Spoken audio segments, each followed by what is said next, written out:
Sa wakas nakapirma na ang 6'7" na si Xavier Lucero ng panibagong kontrata sa Magnolia Hotshots. Ayon sa pinakabagong update, pumirma siya ng 2 taong kontrata sa team, kaya't siya ay mananatili sa Hotshots hanggang sa hindi bababa sa 2 taon.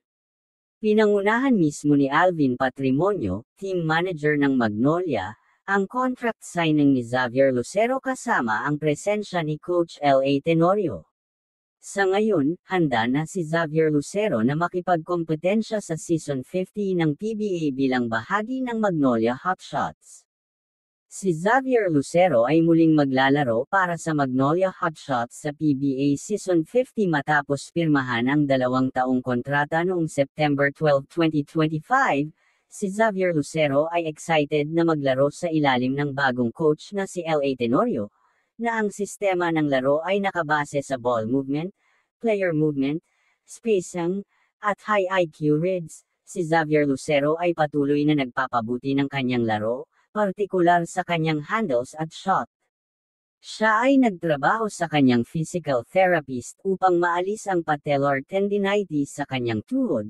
Si Xavier Lucero ay determinado na magambag sa tagumpay ng Magnolia sa Season 50. Siya ay nagpakita ng magandang performance sa mga nakaraang laro at inaasahang magiging mahalagang bahagi ng lineup ng koponan. Si Xavier Lucero ay nagpahayag ng kanyang excitement na maglaro sa ilalim ni Coach L.A. Tenorio, na may sistema ng laro na nakatuon sa teamwork at high-level na basketball. Ang Magnolia ay nagtapos sa quarterfinals ng Season 49 Philippine Cup, ngunit si Xavier Lucero ay naniniwala na ang koponan ay may potensyal na magtagumpay sa Season 50. Samantala, pinapirmahan ng Blackwater bossing sina Dalf Panopio at Christian David para palakasin ang Season 50 campaign. Pinirmahan ng Blackwater ang rookie na si Dalf Panopio sa 3 taong kontrata at bigman na si Christian David sa 2 taong kontrata. Personal na nasaksihan ng may-ari na si Daisel Dosay ang pagpirma sa punong tanggapan ng Ever Bilena sa Caloocan. Inaasahang makakasama ng dalawa si Cedric Bearfield para bumuo ng kapana-panabik na trio para sa Season 50. Si Dalf Panopio ang unang rookie mula sa 2025 draft class na opisyal na pumirma ng kontrata.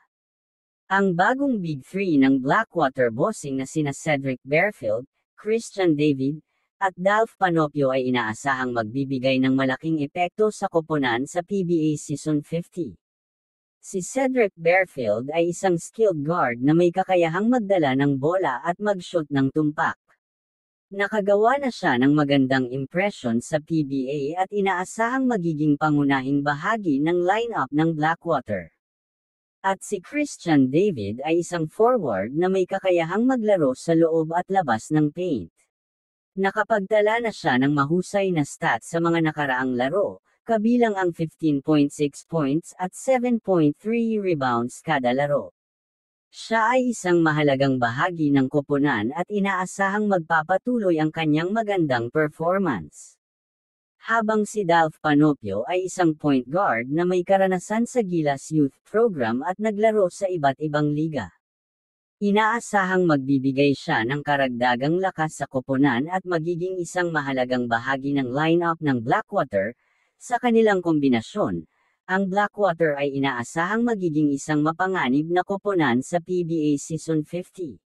Sila ay may kakayahang maglaro ng mabilis at mag-shoot ng tumpak, na magbibigay ng problema sa mga kalaban nila. Ang kanilang pagtutulungan at chemistry sa court ay magiging susi sa tagumpay ng koponan.